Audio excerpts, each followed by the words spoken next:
In today's video, I'll be sharing a student credit card with no minimum income that not many of you might have heard of. Unlike the card that I shared in the previous video, which is the DBS Live Fresh student credit card, capped at $50 cashback on selected categories only, this card that I'm about to share has 1% cashback on almost all categories. And I will go through the exclusions later on as well. Hi there, my name is Alex, and in this channel I talk about personal finance and anything that makes life better. So in today's video, I'll be sharing about the second credit card that I just applied as a broke uni student making 1.2k per month from internship, and that's none other than the Maybank eVibes credit card.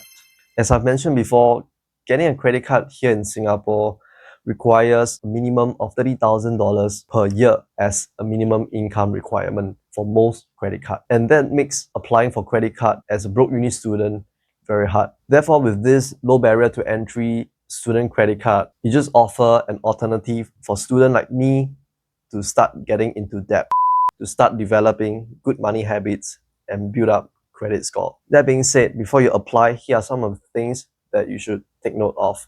Firstly, you have to be either Singaporean or PR, aged between 18 to 30, and are studying in approved institutions. And in order to apply for it, simply head over to the website, which I'm going to link it in the description down below, and submit a copy of your NRIC and student ID or acceptance letter for those who are in uni right now. And if you are below the age of 21, you do require to submit your parents' or guardian's ID. Moving on, let's talk about the rewards that this card offers. So it has a 1% unlimited cashback on almost all spending, except these exclusions, which I'll show it to you right now. It has no category restrictions, no minimum spending requirement. However, since the spending limit for this card is only $500, essentially you will only get $5 cashback per month. And that's if you hit the $500 spending. And to be honest, it isn't that much. But if you are going to spend $500 anyway, why not just get something out of it, like a cup of coffee? However, just take note that the cashback that you earn on this card will be rolled over to the next billing cycle, and it will automatically offset the next bill. So yeah, just take note of that. And like I mentioned, although the incentive is not very high, you can always use it as a mean to build your credit history, learn responsible spending habits, and also set a good foundation for yourself to qualify for better cards in the future. And now for the fees, which is something you should really take note so you do not get into huge debt. So firstly, it has quarterly service fee of $5.45, which is waived for the first 2 years, and the subsequent quarterly fee is waived only when you charge your card at least once every 3 months. Basically, at least spend your card once every quarter. Now, the monthly minimum payment is $20 or 3%, whichever higher. But since your max spending is $500, 3% is only $15. So just ignore that and take $20 as the minimum.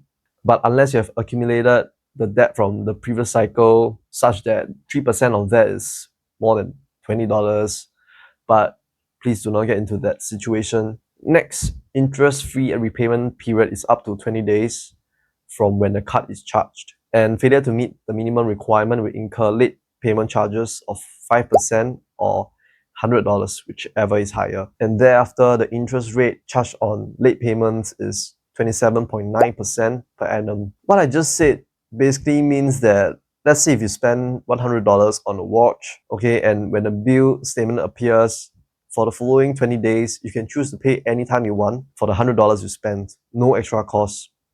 And if you pay in full, that's great. Nothing is going to happen. But if you choose to pay the minimum, which is $20, you'll still be charged 27.9% interest per annum, which is about around 1.2% per month, although you have avoided the late fee charges of 5% or $100, whichever higher. But the following bill cycle, it will be $80 plus interest you've accrued. And if you just keep paying the minimum, the interest will just keep rolling until it is fully repaid. And that being said, do keep a tab of your credit card spending and check your statement periodically to ensure that there is no bills that's unsettled. So in conclusion, this card may not have like crazy incentives, but if you are like me, just starting out your finance maxing journey as a low income uni student, you can consider getting this Maybank eVibe credit card or the DBS Live Fresh student credit cards as a starting credit card for you to just kickstart your credit card journey, start